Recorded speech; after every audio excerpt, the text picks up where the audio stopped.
오늘 우리에게 허락해 주시는 하나님의 말씀은 계시록 3장 18절부터 22절까지 말씀입니다. 한 목소리로 읽어보겠습니다. 내가 너를 권하노니 내게서 불로 연단한 금을 사서 부요하게 하고 흰옷을 사서 벌거벗은 수치를 보이지 않게 하고 안약을 사서 눈에 발라 보게 하라. 무릇 내가 사랑하는 자를 책망하여 징계하노니 그러므로 네가 열심을 내라. 회개하라. 볼지어다 내가 문 밖에 서서 두드리노니 누구든지 내 음성을 듣고 문을 열면 내가 그에게로 들어가 그와 더불어 먹고 그는 나와 더불어 먹으리라. 이기는 그에게는 내가 내 보좌에 함께 앉게 하여 주기를 내가 이기고 아버지 보좌에 함께 앉은 것과 같이 하리라. 귀 있는 자는 성령이 교회들에게 하시는 말씀을 들을지어다. 아멘. 오늘 이 말씀으로 듣는 자는 살아나리라 라는 제목으로 함께 은혜를 나누도록 하겠습니다. 오늘은 18절부터 자세히 살펴보도록 하겠습니다. 우리가 모든 게 다 있다. 은혜 뒤에 숨어서 나는 부자다. 부족할 게 없다. 이렇게 말할 때 우리는 가장 하나님이 보시기에 곤고하고 부족하고 비참하고 벌거벗었다. 이렇게 말씀하고 있는 것이죠. 우리 스스로 우리의 가진 것으로 만족하고 우리의 있는 것으로 만족하고 있을 때 내가 쌓은 내 것으로 내가 스스로 부유하다고 치부하고 있을 때 그게 가장 가엾고 비참하다고 말씀하고 있습니다. 자, 그런 라오디게아 교회에게 그러면 어떻게 해야 되는가? 그 답을 말씀을 해주시죠. 내가 너를 권한다. 내게서 불로 연단한 금을 사서 부요하게 해라. 네가 지금 가난해서 완전히 빨가벗고 볼 수 없이 비참한 상황 가운데 있으니 금을 사라. 근데 그 금은 불로 연단한 금, 그것을 사라. 이렇게 말씀하시죠. 금은 기름, 말씀을 설명하는 것이죠. 그리스도께서 고난과 죽음으로 말미암아 우리에게 생명으로 오신 그 말씀을 불로 연단한 금이다 라고 설명을 하시죠. 그래서 사라. 그리스도께서 그 대가를 치르고 우리에게 생명으로 주신 그 재물, 금을 사라. 예수님이 그 대가를 치르고 우리가 얻게 되는 거니까. 근데 값 없이 돈 없이 사라 이렇게 말씀하시죠. 그러니 우리는 사야 합니다. 그 금을 우리가 받게 되면 우리 마음 안에 꽉 차고 있던 내가 가진 내 재물, 나 자신이라는 주인, 이것을 몰아내야 되는 대가를 치르게 되거든요. 그 금이 우리 마음에 담기려면 내 안에 이미 담겨있는 것이 밀려 나가야 되는 대가를 치르기 때문에, 그러니까 나라는 목숨을 대가로 치르고 내가 내 주인으로 삼고 있는 다른 재물, 그것을 대가로 치러야 그 금을 사서 내 것으로 가질 수 있기 때문에 불로 연단한 금을 샀다. 주님의 목숨이 희생된 그 죽음의 금. 근데 또 우리가 그걸 내 마음에 가지려면 내가 목숨처럼 여기고 있는 나 자신과 내가 소유로 삼고 있는 내가 너무나도 좋아하는 이 세상, 그것을 버려야 한단 말입니다. 그 대가를 치러야만 그 금을 내 마음에 가질 수 있기 때문에 불로 연단한 금을 사라. 그냥 가져라 이렇게 말씀하지 않으시고 사야 된다 이렇게 말씀하시는 거죠. 그걸 사야만 부욕해 되는 거야. 네가 지금 내 금, 내가 주는 재물, 내 말, 내 사랑, 그거 아닌 다른 것을 네 마음에 가져서 부요하게 하고 있는 그거는 너를 죽이는 것이지 너를 살리는 게 아니야. 그래서 이 세상의 모든 걸 가진 자들이 결국이 죽음이잖아요. 지옥이잖아요. 그 세상의 모든 걸 가져도 그 모든 게 나를 결국 죽이고 멸망시킨다는 결론을 보여주고 있는 겁니다. 그러므로 이 땅이 가진 그 부, 이 땅이 가진 그 가짜 금, 그걸 가지고 있으면 우리는 비참하다는 거예요. 비참한 존재라는 거예요. 그러니까 너희를 살릴, 영원히 살게 할 그 진짜 생명의 금, 그걸 가지고 있어야지 그게 진짜 부자다 이렇게 말씀하시는 거죠. 그러므로 그 금은 마땅히 밭에 숨겨진 보화와 같아서 세상은 알아보지도 못하지만 그걸 네가 알았다면 너는 네가 가진 모든 소유를 팔게 돼. 다시 말하면 내가 마음에 내 힘으로 품고 있던, 자랑으로 가지고 있던, 생명으로 붙들고 있던 그 모든 것을 다 팔아야 돼. 그걸 버려야 된다는 얘기죠. 그게 밀려나게 된다는 얘기죠. 진짜를 가지면 짝퉁을 다 버리잖아요. 진짜도 있는데 짝퉁도 귀중하게 가지고 있는 사람이 누가 있겠습니까? 진짜를 가지면 가짜는 눈에 차지 않게 되죠. 모든 소유를 다 팔아 그것을 얻게 된다는 것이죠. 이 세상은 모형이고 내 육도 가짜, 잠시 내가 어떻게 하나님의 자녀가 되었는지를 가르치기 위한 죄의 몸을 입은 가짜잖아요. 그러니까 내 목숨을 버리는 거 이게 뭐가 아깝겠습니까? 진짜 나를 얻기 위해서 가짜 나를 버리는 거죠. 진짜 천국을 얻기 위해서 이 가짜인 모형인 세상을 가치 없이 여기는 거고 그걸 내 소유로 삼지 않는 것이죠. 그게 진짜 부자다. 그러니까 그 진짜를 얻기 위해서는 가짜인 내 육과 세상이 부정당하는 것이다. 이렇게 얘기하고 있는 것이죠. 그래서 마태복음 25장에도 심판 때 등에 기름을 준비하지 못한 자들에게 빨리 가서 너의 쓸 것을 사라. 이렇게 얘기하잖아요. 어떻게 삽니까? 바꾸는 대가를 치러야 되는 거예요. 내 것도 갖고 그 등도 갖고 두 개를 동시에 가질 수는 없습니다. 선과 악이 동시에 공존할 수는 없지 않습니까? 생명과 죽음이 동시에 같이 자리를 잡고 있을 수는 없다는 것이죠. 그렇게 우리는 반드시 대가를 치르게 돼 있다는 것이죠. 그래서 히브리서 기자도 돈을 사랑하지 말고 있는 바를 족한 줄 알라. 여기서 돈을 사랑하지 않는다는 게 아니라 욕심, 너희가 이미 받은 그 생명 이외에 다른 것에 욕심을 내지 말아라. 그런 뜻이란 말이죠. 내가 너희를 버리지 않고 너희를 떠나지 않고 내가 너의 기업이 돼 있고 내가 너의 소유가 되어 있는데 그 다른 어떤 것이 너에게 필요하겠니? 킹제임스 한글 버전은 이렇게 돼 있습니다. 너의 생활 방식에 탐욕이 없도록 하고 현재 가진 것들에 만족하라.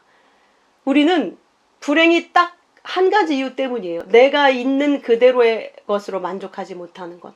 우리가 굶지도 않는데, 우리가 지금 노숙자로 쫓겨나서 살고 있지도 않는데 우리의 생활 방식에 다른 사람과 비교해서 더 있어야 된다고 생각하고 더 가져야 된다고 생각하고 내 미래와 노후를 준비해야 된다고 생각하잖아요. 그래서 지금 있는 거에 만족을 못해요. 하나님은 나를 하나님의 백성으로 만들어 가시는 과정에 지금 시기에는 이만큼이 있으면 된다고 생각하고 허락하신 게 지금 이거거든요. 근데 우리는 항상 그 없는 걸 더 가지려고 꿈꾸고 있단 말입니다. 그러니까 지금 있는 것이 너는 만족한 거야. 그걸로 내가 너를 내 아들로 만들어가고 있는 거야. 그러니까 그걸로 충분해. 네가 지금 여기서 훈련받는 데에는 그것에 만족해라. 내가 너를 떠나지 않고 있으니까. 너의 진짜 생명이 되는 내가 너와 함께 있으니 네가 가진 어떤 소유가 너에게 부족할 게 있겠니? 이렇게 히브리서 13장 5절은 말씀하고 있는 겁니다. 그러므로 그 진짜 하나님을 보화로 가진 자들은 가짜, 이 땅의 것, 내 육에 대해 욕심내지 않는다는 걸 알 수 있습니다. 그럼에도 불구하고 진짜 그 생명, 그 하나님이 아닌 것에 내 마음이 자꾸 향해 갈 때 그때 우리 안에서 애통이 쏟아져 나오는 겁니다. 하나님 도대체 저는 왜 하나님 한 분으로 이 말씀만으로 만족하지 못할까요? 혹시 제가 하나님 백성이 아닌 건 아닐까요? 이런 애통이 터져 나온다는 거예요. 하나님이 진짜 생명, 진짜 사랑인 줄 알았기 때문에 그런 애통이 나온다는 겁니다. 자, 그러니 그 금을 사서 네가 부자 되라. 나는 네가 부유한 내 새끼로 살기를 바래. 이렇게 말씀하시는 거고 흰옷을 사서, 이건 사서는 없어요. 흰옷을 입고 벌거벗은 수치를 보이지 않게 해라. 너는 지금 내가 입혀준 내 의의 옷을 입고 있어야 되는데 네가 너를 괜찮은 사람으로 만들고 가리고 포장하기 위해서 무화과 띠를 띠고 입고 있어. 그건 더러운 옷. 네가 너를 위해 만든 옷은 네가 아무리 의롭고 깨끗하고 훌륭하고 모범적으로 보여도 그건 더러운 옷이다. 너의 의에는 더러운 옷이라고 이사야가 얘기했잖아요. 그거 벗어버리고 그리스도께서 주신 내가 너에게 마련해준 깨끗하고 순결한 그 의의 옷 입어라. 내 피로 빨아서 순결해진 그 옷 입어. 그리고 그 옷 입혀준 내 사랑으로 만족하고 살아라. 너에게 부족할 게 어디 있냐? 내가 다 나를 쏟아 부어서 내가 너를 사랑했는데 너에게 부족할 게 어디 있니? 네가 내 사랑 말고도 또 부족한 게 있다면 내가 너에게 다 줄 거야. 나는 이미 너에게 다 주었다? 그런데 이거 말고 너에게 부족할 게 무엇이 있겠니? 나의 사랑으로 만족해라. 내 말만 믿어라. 진짜 사랑도 아닌 그 가짜, 세상 사람들의 인정과 평판, 그 평가에 합당한 자가 되기 위해서 아둥바둥하면서 가난하고 비참한 삶을 살지 말아라. 네 마음은 나에게 있어야지. 나만 너를 진짜 끝까지 사랑하고 책임질 신랑인데 네가 나 아닌 다른 자에게, 다른 것에게 마음을 두고 있다면 너는 창기처럼 벌거벗은 자야. 내가 준 내 옷 입어라. 내 신부로 내 옆에 서라. 내 사랑, 내 품 안에 있어라. 자꾸 그 품 버리고 다른 곳으로 세상으로 쫓아나가지 말아라. 네가 만신창이로 거기에서 또 강간당하고 살 텐데 그러지 말고 내 품에서 나와 함께 살자. 그 내 옷 입고 더 이상 네 수치, 벌거벗은 수치, 창기처럼 벌거벗은 그 수치를 보이지 말아라. 이렇게 말씀하시죠. 그 흰옷, 그 흰옷은 성도들의 옳은 행실, 세마포 옷이다 라고 계시록 19장 8절에 말씀하고 있습니다. 옳은 행실은 의, 성도들의 의. 그 의는 뭐라고 했습니까? 로마서 4장 5절에 이를 아니할지라도 경건치 않은 자를 의롭다 하시는 이를 믿는 자에게 그의 믿음을 의로 여기시나니. 그러니까 성도들의 옳은 행실이라고 번역된 옳은 의라고 써야 되는데 행실로 잘못 번역한 거예요. 그 의는 무엇인가? 우리 안에 주신 믿음. 우리가 입어야 될 세마포 옷은 믿음의 옷이라는 거예요. 신랑만 믿는 그 믿음, 그 믿음의 옷 지켜서 벌거벗고 다니지 말아라. 나 믿는 그 믿음 없으면 너는 완전히 속살이 드러난 부끄러운 자야. 아버지께서 심판할 수밖에 없는 부끄러운 자다. 내가 왔을 때 네가 그 옷 입고 있지 않으면 너는 부끄러움에 처하게 될 거야 라고 말씀하고 있는 겁니다. 자, 또한 그 옷 입고 금을 가져서 부자가 되고 옷을 입어서 거룩하고 순결한 자가 되고, 다음 세 번째는 안약을 사서 발라라. 발라서 보게 하라. 그럼 이게 무슨 말이죠? 지금 네가 맹인으로 있어. 못 보고 있어. 얼마나 불쌍하겠니? 맹인이면 아무것도 볼 수 없어서 넘어지고 빛 가운데 설 수가 없는 상황을 얘기하는 것이죠. 이 안약이라는 콜루리온이라는 단어가요. 콜라오, 굳게 붙이다. 이게 아교에서 온 단어거든요. 물고기의 부레로 그 아교를 만든다고 하죠. 그것을 딱 붙이면 다시는 아무 것으로도 뗄 수 없는 강력한 접착제가 아교 아닙니까?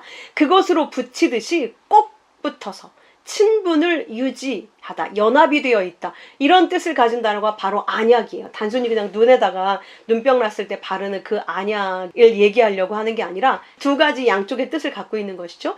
그 라오디게아 사람들이 물이 안 좋아서 끌어다 썼다고 했잖아요. 그 물이 석회도 끼어 있고 물에 질병을 일으켜서 안약이 발달돼 있다고 했잖아요. 그래서 안약 없이는 이들이 안 됐단 말이죠. 그 안약을 발라서 너희들이 볼 수 있게 되었듯이 진짜 안약, 내 말씀에 네가 꽉 붙어서, 눈에 바르다는 얘기도 기름 바르다는 뜻이에요. 그 말씀의 기름을 내가 발라서 말씀의 기름 부음을 입어서 네가 봐라. 뭘 봐라? 다 보고 있다고 생각하는데 이 세상에 사람들은 못 보는 것, 안 보이는 것, 안 보이는 게 실체고 보이는 게 모형이잖아요. 제가 여러 번 말씀드렸듯이 이 땅에 보이는 물건이 존재하기 위해서는 그것을 만든 장인의 머릿속에 먼저 실체가 생겨났기 때문에 보이는 모형이 생겨난 것이죠. 장인의 머릿속에 그 설계도가 안 생겼으면 이 보이는 모형은 없을 거란 말이에요. 그러니까 진짜 그 실체는 장인의 머릿속에 있는 설계도라는 거죠. 그러니까 진짜 실체는 보이지 않는 하나님이시고 우리를 창조하시기로 결정한 하나님의 그 생각, 마음, 하나님의 설계도가 진짜란 말이에요. 하나님이 묵시 속에 완성해 놓으신 보이지 않는 그 완성된 하나님 나라와 보이지 않는 묵시 속에 있는 내가 진짜 나라는 거죠. 진짜 하나님은 보이지 않지만 그분이 실체이기 때문에 보이지 않는 하나님이 계시다는 증거로 보이는 이 땅이 존재하고 있다는 것이죠. 그러니까 보이지 않는 하나님이 안 계시면, 하나님이 계획하시지 않았으면 보이는 이 땅의 것은 없는 거다. 존재할 수가 없었다. 그러니 가짜인 보이는 것 잠깐 있다 사라질 이걸 붙들고 살면 너희는 맹인이야. 영원한 실체, 영원히 없어지지 아니한 실체, 하나님과 하나님 나라, 그것을 붙잡아야지, 그것을 볼 수 있어야지 너희가 보는 자다, 빛 가운데 있는 자다, 맹인에서 벗어나는 자다 라고 말씀하고 있는 것이죠. 그래서 눈이 어두우면 온몸이 어둡다고 말씀하고 있는 거고, 자, 너희는 반드시 네 온 몸을 살게 할 믿음의 눈을 가져야 된다 라고 말씀하고 있는 겁니다. 그래서 히브리서 11장 1절이 믿음은 바라는 것들의 실상이요 보이지 않는 것들의 증거다, 이렇게 말씀하고 계시는 것이죠. 믿음은 바라는 것, 이게 소망이라는 단어거든요. LP죠. 소망하는 것의 실상이라는 거예요. 소망과 희망의 차이는 무엇입니까? 우리가 이 땅에서 희망하는 것은 있을 수도 있고 없을 수도 있는 거예요. 될 수도 있고 안 될 수도 있는 걸 희망이라고 말하지만, 소망은 반드시 있어질 것, 반드시 나타나게 될 것을 얘기하는 거거든요. 그걸 소망이라고 하는 겁니다. 우리가 지금 소망하고 있는 것은 하나님과 하나님의 나라잖아요. 그럼 반드시 오게 된다는 거예요. 그 소망하는 것들의 실상이 바로 믿음, 이 땅에서 갖고 있는 실상, 그게 바로 믿음이라는 거예요. 우리가 그것을, 그 실체를 믿음으로 갖고 있는 거라는 거예요. 그래서 보이지 않는 사실들에 대한, 보이지 않지만 이미 이루어진 구원의 사건, 이미 완성된 하나님 나라, 그것들에 대한 증거가 바로 우리가 갖고 있는 믿음이라는 거예요. 그래서 믿음을 가진 성도가 있다는 건 그 하나님의 나라와 하나님의 언약의 구원이 반드시 있는 거라고 하는 증거라는 거예요. 우리의 믿음이 하나님 나라의 증거고 하나님이 계시다는 것의 증거라는 거예요. 그러니까 우리가 없어지면 하나님이 계시다는 것과 하나님 나라가 있다는 것을 증거할 것이 없어지는 것이죠. 그래서 이 땅에는 그 성도들에게 그 증거로 믿음을 주시는 겁니다. 믿음을 가지는 어떤 자가 있는 한 하나님이 계시다는 증거인 것이죠.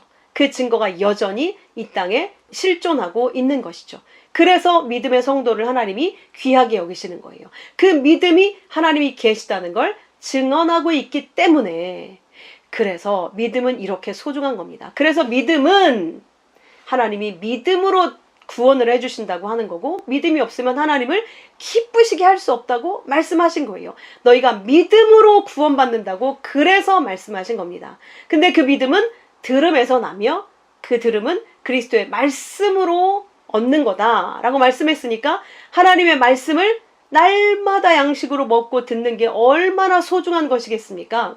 우리 믿음은 하나님의 말씀을 멀리하는 한 절대로 있을 수 없는 거거든요. 말씀을 통해서만 믿음을 주신다고 약속하셨기 때문에, 말씀이 없는 자는 믿음이 없는 자예요. 아무리 자기가 이런 행위를 하고 이런 기적을 보이고 뭐 대단한 사랑을 베푸는 것처럼 모든 표면적인 것들을 사인을 보인다 할지라도, 말씀을 모르면, 말씀에 무지하면, 그 말씀과 친밀하지 않으면 그 믿음은 거짓말이라는 거예요. 그래서 여러분 안에 믿음이 있는가? 그것은 내가 말씀을 즐거워하고 사랑하고 좋아하고 있는가? 말씀을 깨닫는 게 내 가장 인생의 큰 즐거움이 되고 있는가? 말씀으로 하나님과 날마다 친밀해지고 있는가?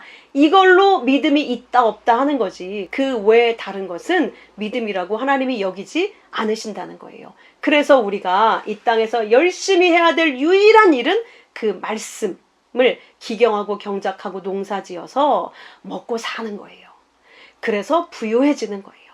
그게 우리의 흰 옷이고 우리의 재물이 되는 겁니다.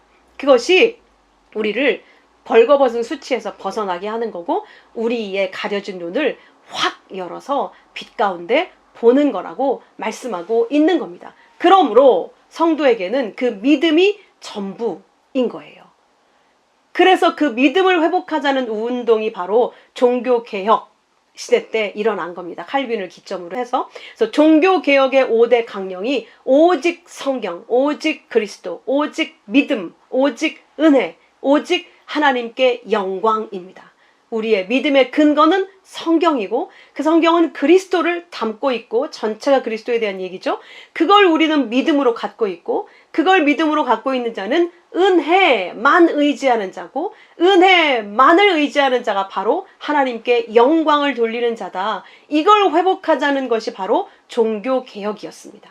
근데 다시 우리가 옛날로 돌아가 버렸죠. 또다시 종교개혁이 일어나야만 하는 것이죠. 여전히 알미니안주의자들은 자유의지를 주장하고 조건적인 선택, 네가 그럴 만한 믿음을 보였으니까, 어떤 행실을 했으니까 이렇게 생각하고 있죠. 모두가 속죄 받고 일반적인 보편적인 구속의 은혜가 그리스도의 은혜다라고 설명하고 있고, 또 성령을 거스를 수도 있다. 이건 내 선택이다.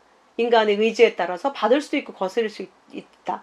또 하나님의 은총은 아무리 우리에게 주어졌어도 우리가 중간에 내 멋대로 살면 타락할 수도 있다. 이런 자유의지, 인간의 가능성을 강조하는 자들이 알미니안주의자들이거든요.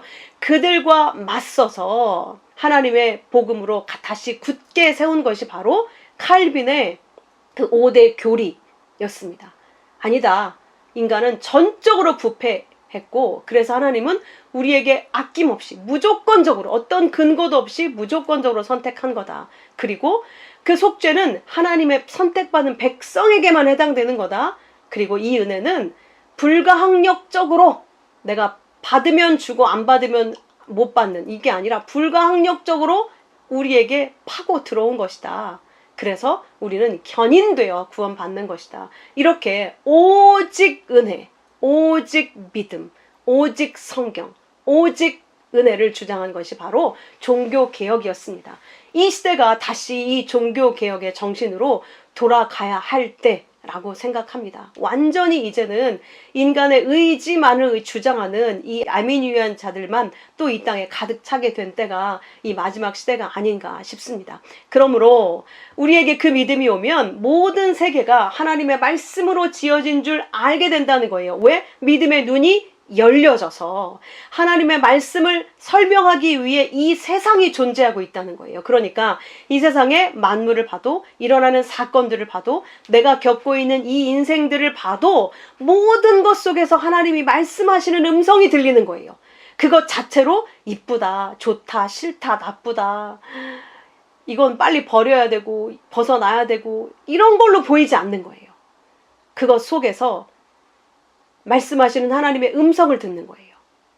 그게 모든 세계가 하나님의 말씀으로 지어졌다, 믿음을 갖고 있다라는 증거가 된다고 하는 겁니다. 우리는 이 보이는 것 속에 담겨있는 하나님의 말씀을 들어야지 이 땅에서 내가 이걸 할 것인가 말 것인가, 선택할 것인가 말 것인가, 내가 이렇게 살 것인가 말 것인가, 어떻게 해야 잘 사는가, 이게 우리의 인생이 아니라는 거예요. 절대 아닙니다, 여러분. 이 모든 걸 통해서 하나님을 보셔야 돼요. 하나님을 알아야 돼요. 하나님이 누구신가 알지 못하면 나는 열심히 나를 위해 이 땅을 이용하다가 열심히 심판을 받아서 지옥으로 내려가게 돼 있습니다. 그래서 우리는 하나님이 말씀을 주신 거예요. 그걸 믿고 나를 보라고, 이 땅에 보이는 것에 속지 말고 그 모든 걸 통해서 내 말을 알아들으라고. 그런데 너희는 도무지 깨닫지 못하고 보기는 봐도 알지 못하는구나. 근데 로마서에서는 하나님이 그들에게 혼미한 심적, 무감각한 심령과 보지 못할 눈, 듣지 못할 귀를 주셨다고 말씀하고 있습니다. 우리의 원래 실체가 그렇다는 거예요. 물질이니까, 흙이니까. 물질과 흙이 어떻게 영의 음성을 들을 수 있겠습니까? 못 듣는 게 당연한 것이죠. 그래서 하나님께서 애초에 우리의 원래 모습은 그게 없는 상태라는 거예요. 자, 그런데 예레미야를 통해서 어리석고 지각이 없고 눈이 있어도 보지 못하고 귀가 있어도 듣지 못하는 백성이여 이를 들을지어다. 니네는 못 봐, 못 들어, 이렇게 말해놓고 들어라 라고 말씀하시는 건 무슨 말이겠습니까?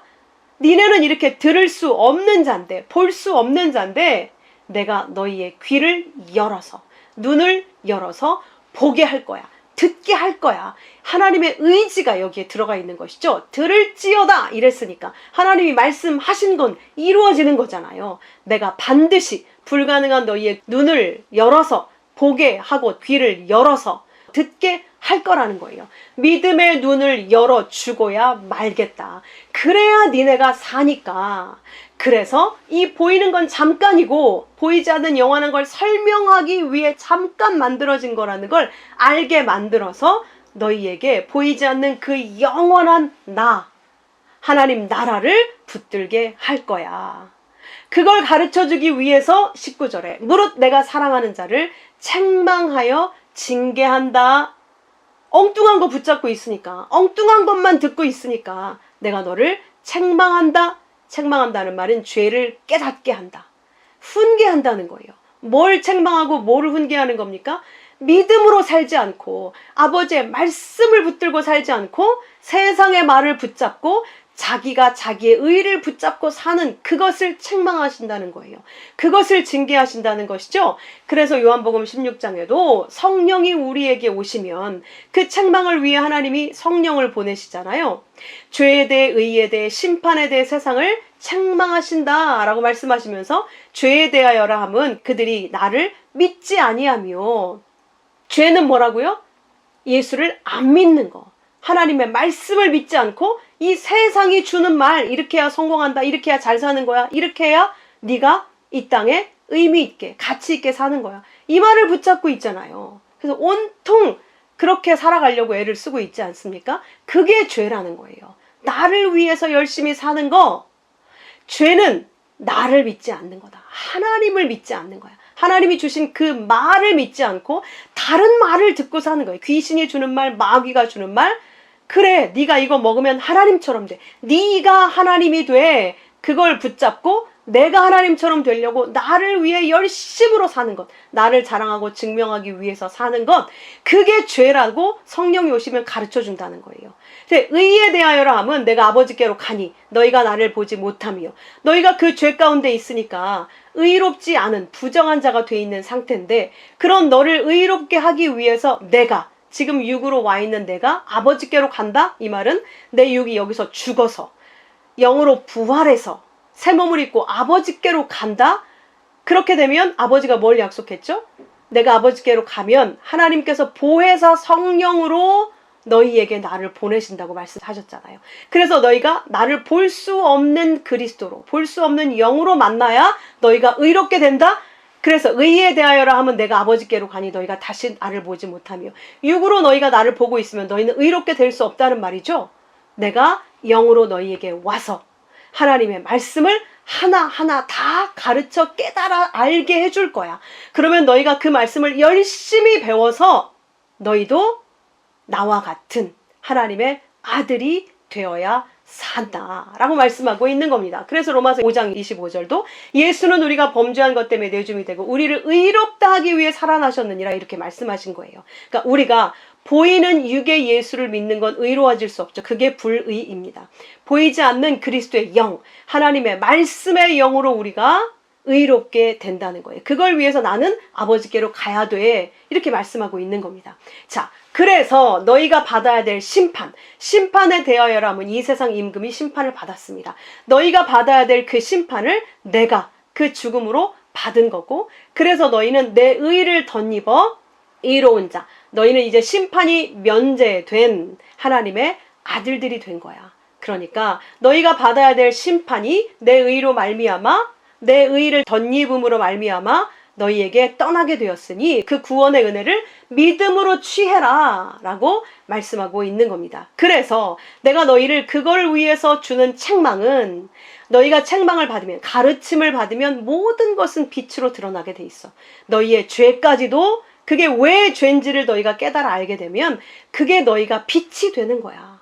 죄를 통해 너희는 빛으로 가는 거야. 그러니까 내 아들아, 내가 너희를 징계할 때 경히 여기지 말아라. 그러니까 징계한다는 이 단어도 파이데이야, 양육한다, 바르게 한다는 뜻이에요. 막 혼내고 막 때리고 이런다는 뜻이 아니라 양육한다, 바르게 세워간다는 뜻입니다. 그걸 경히 여기지 말아라. 그러니까 내 말을 경히, 가볍게 여기지 말아라. 내 말을 싫어하고 내 말을 멀리하지 말라는 거예요. 아들의 증표는 아버지의 말을 좋아하는 것 외에는 없어요. 다른 건 증거가 없어요. 내가 그 말로 꾸지람할 때, 그 말씀 싫어하고 또 나를 위해 살려고 또 정신없이 뛰어갈 때 꾸짖는다는 거예요. 엘렌코 책망한다는 거예요. 그럴 때 낙심하지 말아라. 네 마음 나약해지지 말고 나는 안 돼 이러고 절망하지 말고, 그러니 나는 예수가 없으면 안 되는 거고, 그래서 예수님이 십자가를 지신 거고, 그래서 나에게는 이미 그 은혜가 와 있으므로 나도 이제 하나님이 그렇게 만들겠다고 결정하셨으니까 내가 그러기를 바라기만 하면 나는 그렇게 돼 있어. 내가 지금 그걸 싫어서 그런 거지. 내가 그렇기를 원하는 마음만 있으면 내가 아버지께 구하게 될 거고, 그렇게 구하기만 하면 아버지는 나를 그렇게 인도해 나가실 거야. 내가 아직 그걸 원하지 않으니까 여전히 이 상태에 있는 거지. 구하고 찾고 하나님께 간구하면 그렇게 들어주신다는 거예요. 그래서 그 징계, 그렇기를 싫어하는 고집스러운 내 새끼, 너를 징계할 때, 징계는 가르친다는 거예요. 교육시킨다는 거예요. 훈련한다는 거예요. 이게 막 채찍질하고 때린다는 그런 뜻이 아니라, 근데 채찍질이라고 표현을 쓰셨죠. 사랑하시는 자를 징계한다, 가르친다는 뜻이죠. 말 안 들으면 채찍질을 통해서라도 가르치신다는 거예요. 그 징계한다는 게 하늘의 불이 내게 붙는다는 뜻이거든요. 하늘의 불, 심판의 불이 붙어서 어떤 것이 죄인지를 가르쳐서 올바른 길로 돌이키게 한다, 이런 뜻이란 말이에요. 그래서 우리가 이 땅을 아직 여러 날 살고 있는 것은 그 징계를 위해서 올바르게 배워서 올바르게 쓰기 위한 훈련의 과정이고 배우는 시간이다, 이렇게 말씀하시는 거죠. 그러므로 징계는 다 받는 거고 받아야만 사생자가 아닌 신하들이다.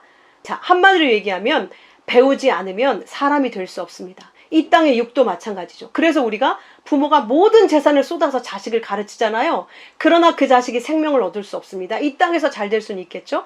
마찬가지로 하나님의 영적 자녀들 역시 하나님의 말씀으로 배우지 않으면 절대 하나님의 아들들이 될 수 없습니다. 그래서 말씀을 66권이나 되는 그 말씀을 주신 거예요. 그건 어렵고 무거운 짐도 아니고 복잡하고 많이 공부해서 시험 쳐야 되는 게 아니에요. 하나인데 우리가 못 깨닫기 때문에 66권의 다양한 장르로, 표현법으로 이 땅에 보이는 것들로 설명을 해주신 거예요. 그래서 이 땅의 모든 게 진짜 하나님을 얘기하는 거고 그리스도의 구원과 나에 대한 사랑을 그 안에 담고 표현하고 있는 거구나, 이거를 알아먹으면 이 모든 세상이 어떻게 네가 취해서 너를 왕처럼 만들려고 하는 도구로 사용할 수 있겠니? 나의 사랑으로 보여서 나의 눈으로 이 땅을 보게 돼서 이 땅을 다스리고 통치하며 이 땅에 죽어가는 자들을 돕고 세우는 그 통치자, 왕들로 너희가 서게 되는 건데, 나는 너희가 그렇게 살게 되기를 바란다. 그러니 내 책망을 받아서, 내 징계, 내 가르침을 받아서 내가 너희에게 준 말을 열심히 듣고 배우고 연구하고 되새기고 받아서, 가르침을 받아서 그 말씀을 통해 내 사랑을 받아서 내 아들들로, 왕들로 이 땅에서 살아라. 그래서 그 징계가 당시엔 즐거워 보이지 않고 슬퍼 보이지만 우리는 뭐를 가르쳐주면 싫어한단 말이에요. 왜 이렇게 배우는 걸 싫어하는지 모르겠어요? 그럼 죽습니다. 그래서 잠언이 수없이 얘기하는 거예요. 내 아들아, 내 말을 들어라. 내 아들아, 내 징계를 경히 여기지 마라. 내 말을 들어라. 아버지의 말을 들어라. 말을 들어라. 네가 그 말 듣지 않으면 창녀에게 또 끌려가게 돼 있어. 계속 그 얘기가 잠언 아닙니까? 개미처럼 부지런하게 내 말을 들어라. 그 말을 들어서 연단을 받은 자들은 의와 평강의 열매를 맺는데요. 이 땅에 어떤 것도 내 마음에 있는 평강을 빼앗아 갈 수 없대요. 이 땅이 불이 붙어서 멸망해 가도, 이 땅이 쫙쫙 갈라지고 뒤집어 엎어지고 지진이 나고 해일이 나고 모든 땅이 넘어져 가도 평강을 갖는데요. 어떻게 그게 가능하겠습니까? 주님이 내 안에 계시니까, 내 아버지가 누군지 알아버렸으니까, 그 전능자, 그 창조주요 구원자이신 내 아버지가 나를 사랑하시되 자기의 모든 걸 쏟아부어서 이 천지 만물 자체가 나를 자기 아들로 만들기 위해서 교보제로 사용하고, 그 교보제의 역할이 끝나면 다 불살라 없애버릴 거라는 걸 내가 알고 있으니까 이 세상이 하늘이 말려 올라가서 멸망을 한들 이게 나를 멸망시킬 수 없다는 걸 알게 되기 때문에, 알고 있기 때문에 이 땅이 멸망하다고 내가 두려워할 게 있겠습니까? 아니잖아요. 내가 사형선고를 받고 시한부 선고를 받고 내일 모레 죽는다 할지라도 우와, 난 이제 드디어 내 죄의 몸을 벗고 아버지께 가는구나, 이걸 알아버렸어요. 그러면 무엇이 나를 두렵게 할 게 있겠습니까? 우리가 그 죽음이 두렵고 그 고난이, 가난함이, 그 비참함이 두려우니까 그 노후를 위해서 그렇게 많은 걸 쌓아두고 그 비참함에 처해지지 않으려고 애를 쓰고 있는 거잖아요. 아니 우리는 영원히 보장되어 있는데 내 잠시의 그 노후가 뭐가 그렇게 불안해서 그 모든 것들을 쌓아두지 않으면 살 수 없는 불안 가운데 있어야 되겠습니까? 그게 아니란 말이에요. 그러므로 내 아들아, 내 말로 내 사랑을 받아라. 내 말을 믿어 살아라. 믿음으로 살아라. 믿음, 그 믿음 어디 있니? 그 믿음 아니고 왜 네 열심으로 네가 너를 위해 축적하며 네 노후를 위해 네가 준비해야 되는 그 비참한 삶을 살아야 되니? 마치 아비 없는 고아처럼? 넌 고아가 아니야. 넌 과부가 아니야. 내가 네 신랑이고 내가 네 아버지인데 왜 고아처럼 네가 너를 책임져야 되는 것처럼 불쌍하게 사니? 그 말씀 하시는 거예요. 그러므로 네가 열심을 내라. 그 금을 가져서 부유하게 되고 그 옷 입는 데 마음을 쓰고 그 악교처럼 내 말을 받아서 네 마음에 붙여 갖고 있어라. 그 열심 내라. 그 열심이 젤로 열망해라. 뭘 열망해라? 하나님의 사랑을 열망해라. 그래서 사랑하다라는 뜻이 열심. 그러니까 우리에게 열심을 내라고 성경이 말씀하시는 거는 다른 말이 아니에요. 열심히 뭐 봉사해라 뭐 이런 말이 아니라, 봉사도 하면 좋죠. 우리가 행복하잖아요. 그게 나쁘다는 뜻이 아니고요. 진짜 우리에게 하나님께 내야 될 열심은 하나님을 사랑하는 열심이에요. 그 사랑은 하나님의 말씀을 통해서 하나님을 더 알게 되는 걸 통해서 오는 거란 말입니다. 그러니까 그 말씀에 대한 열심이 없이 우리가 어떻게 하나님을 사랑할 수 있고, 그 말씀에 대한 열심 없이 어떻게 우리 안에 믿음이 생겨서 하나님을 사랑할 수 있겠습니까? 그 말씀 없이는 우리가 믿는 자가 될 수 없기 때문에 계속 하나님이 열심을 내라. 내 새끼들아, 열심히 내 말을 먹어야지. 내 사랑으로 내 생명으로 먹어야지 네가 장성하게 자라지. 내 사랑을 알지. 내 사랑을 나눠줄 수가 있게 되지. 그래야만. 그렇지 않고 그 믿음으로 살지 않으면, 그 내 사랑을 알지 못하면 네가 어떻게 이 땅에서 제대로 내 아들답게 살 수 있겠니? 그러므로 회개해라. 제발 네 마음을 나에게 돌이켜라. 도대체 네 마음은 매일 어디에 가 있는 거니? 너를 구해주지 못할 돈에 가 있니? 네 건강에 가 있니? 네 자식에게 가 있니? 네 자신이 어떻게 더 낫게 아름답게 더 올바르고 가치 있게 살까? 그 죽었고 썩어야 될 네 육의 가치에 네 자신에게 이 마음이 가 있다면 돌이켜라. 그걸 돌이켜서 너 믿고 살지 말고 나 믿고 살아. 너를 진짜 행복하고 진짜 영화롭고 진짜 아름답고 진짜 완전하게 만들 자는 바로 난데, 너를 그렇게 만들어주지도 못할, 오히려 너를 더 비참하게 만들 그것들을 붙잡고 있니? 회개해라. 열심을 내라. 나를 사랑해라. 내 말을 열망해라. 그걸 얘기하는 거예요. 그걸 얘기하는 것. 그래서 수많은 복음서에 회개하라, 복음을 믿어라. 그러니까 회개하라는 말은 다른 게 아니라 믿으라는 얘기예요. 너 믿지 말고 나 믿어라. 네 의지하지 말고 네 열심으로 네 미래를 준비하는 그거 믿고 살지 말고 나를 믿어서 네 미래를 준비해. 그 얘기하는 거예요. 회개에 합당한 열매를 맺어라. 그것도 그 뜻이란 말입니다. 그래서 그걸 이들에게 알아먹으라고 예수님이, 우리가 그러면 회개에 합당한 열매를 맺으려면 그 합당한 열매를 맺지 못하면 찍혀서 불에 던지운다고 하니까 어떻게 우리가 그 열매를 맺을 수 있습니까? 그러니까 예수님이 그렇게 대답해 주잖아요. 옷 두 벌 있는 자는 없는 자에게 나눠주고 먹을 것도 나눠줘라. 세리들도 부과된 것 외에는 걷지 말아라. 군인들은 사람들에게 뺏지 마라. 거짓말로 고발하지 말고 받은 금료를 족한 줄로 알라. 이렇게 설명해 주세요. 이게 무슨 말이에요? 착한 일 하라는 얘기가 아니지 않습니까? 이들이 행동하고 있는 이 모든 것, 자기를 위해 축적, 미래를 위해 축적해 두려고 하는 게 뭐에서 오는 거예요? 믿음이 없어서 오는 거잖아요.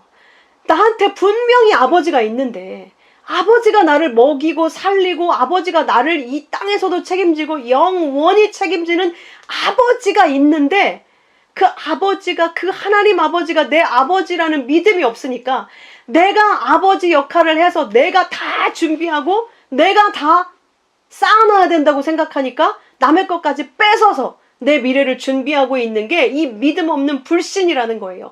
그러니까 회개하고 돌이켜라. 제발 회개하고 믿어라.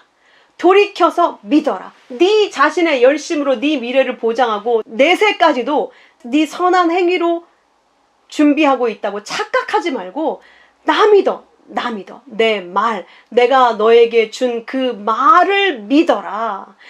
하나예요. 하나님이 하시는 말씀은 처음부터 끝까지 하나예요. 나 믿어라. 그거 하나예요. 성경은 그거 하나입니다.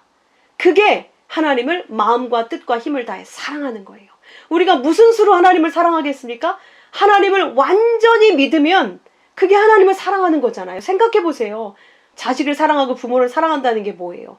믿는다는 거잖아요. 그의 사랑을. 믿는 거예요. 믿는 것. 그게 사랑입니다. 그 믿음을 주시기 위해서 지금 이렇게 그리스도께서 수많은 말씀을 주시고 그 믿음을 깨닫게 하기 위해서 성령을 보내신 거예요. 우리에게 하나님이 말씀하시는 죄는 한 가지밖에 없어요. 믿지 않는 죄.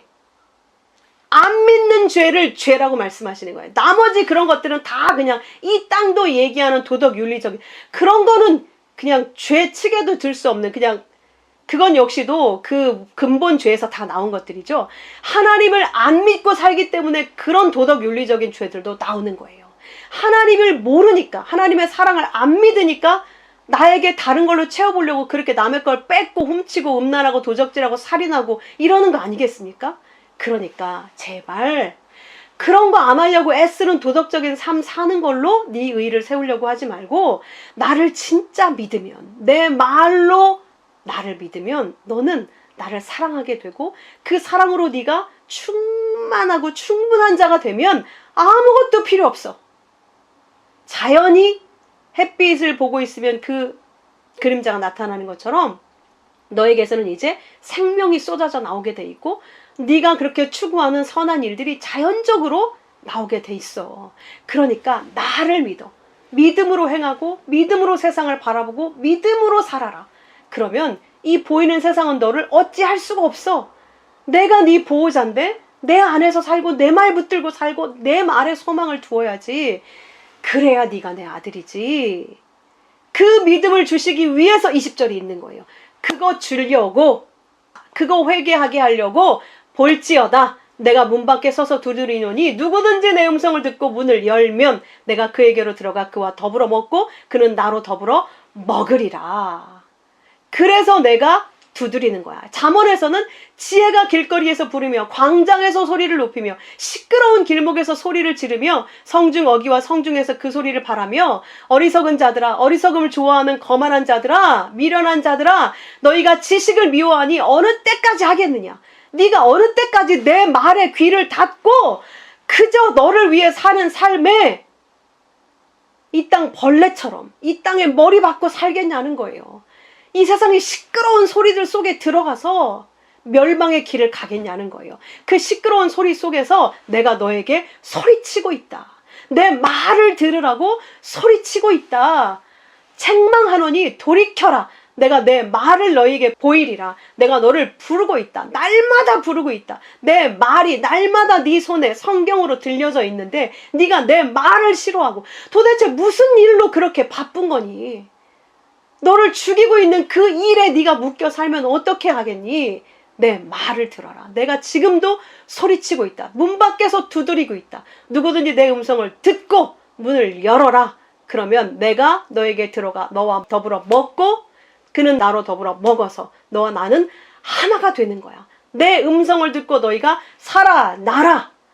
네가 머릿속으로 알고 있는 그 지식에서 벗어나서 나를 믿는 자가 되라. 네가 진짜 나를 믿고 있어?